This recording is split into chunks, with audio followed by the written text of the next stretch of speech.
Hello, my name is John Nagoski, and I'm a native speaker of English from Wisconsin in the USA. I would like to introduce to you my English reading channel with questions and answers. California Gold Rush pulls Americans west. In 1847, California became a U.S. territory. Most Americans at the time lived on the East Coast, but thousands traveled west to California after a settler reported finding gold there.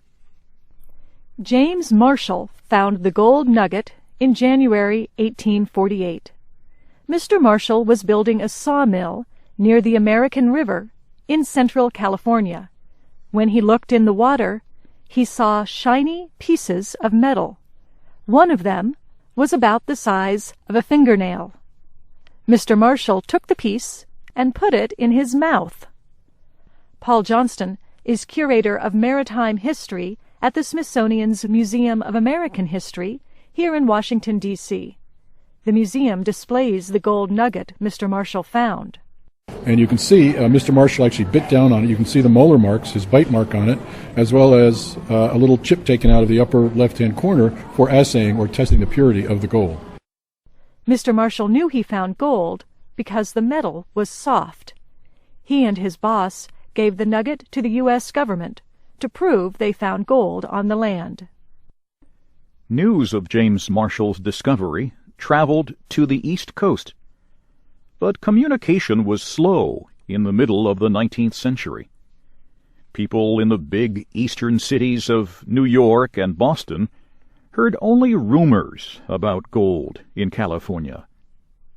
It was not until December 1848, almost a year after Mr. Marshall's discovery, that President James Polk told Congress the rumors were true.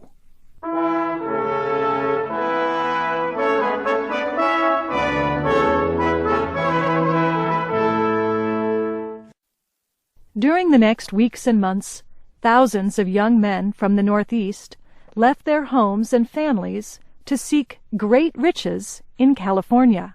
You didn't really have to work for it as far as they knew. You just had to lean over and pick it up and you were rich. One of those young men was Benjamin Buckley. His records suggest he found thousands of dollars worth of gold. Mr. Buckley put some money in banks and sent some to family members. Alexander Van Valen, however, was not as successful.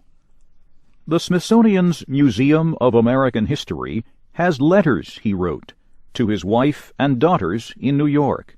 His wife tried to make a living by sewing and by borrowing money from the financiers against her husband's future profits, but it was not any easier for her than it was for her husband 3,000 miles away in California. In 2 years, Alexander Van Valen earned only $500. Most people who traveled to California to find gold were like Van Valen. They did not get rich. But Paul Johnston says the California gold rush was important for other reasons.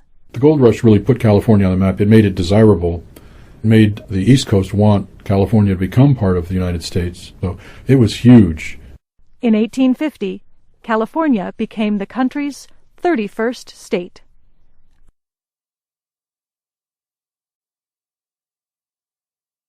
In what year did California become a U.S. territory?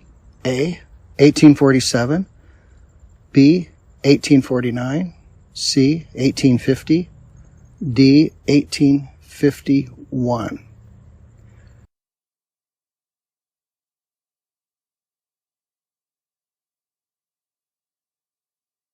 Two. How did James Marshall know he had found gold in California in 1848? A. The metal was hard. B. The metal was yellow. C. The metal was used by American Indians to create necklaces. D. The metal was soft.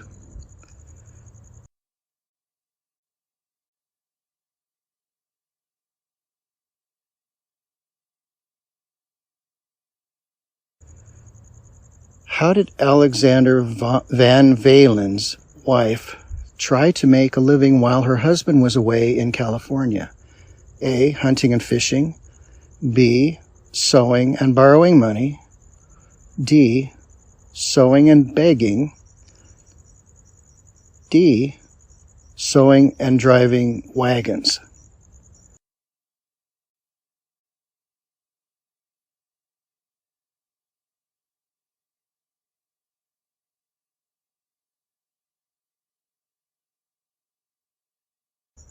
Four. How much money did Alexander Van Valen earn in his 2 years in California? A, $100. B, $5,000. C, $500. D, $50.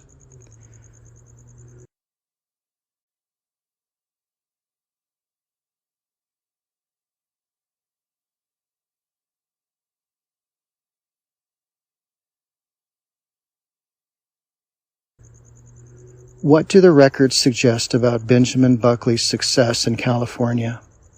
A, he found hundreds of dollars worth of gold. B, he found millions of dollars worth of gold. C, he did not find any gold. D, he found thousands of dollars worth of gold.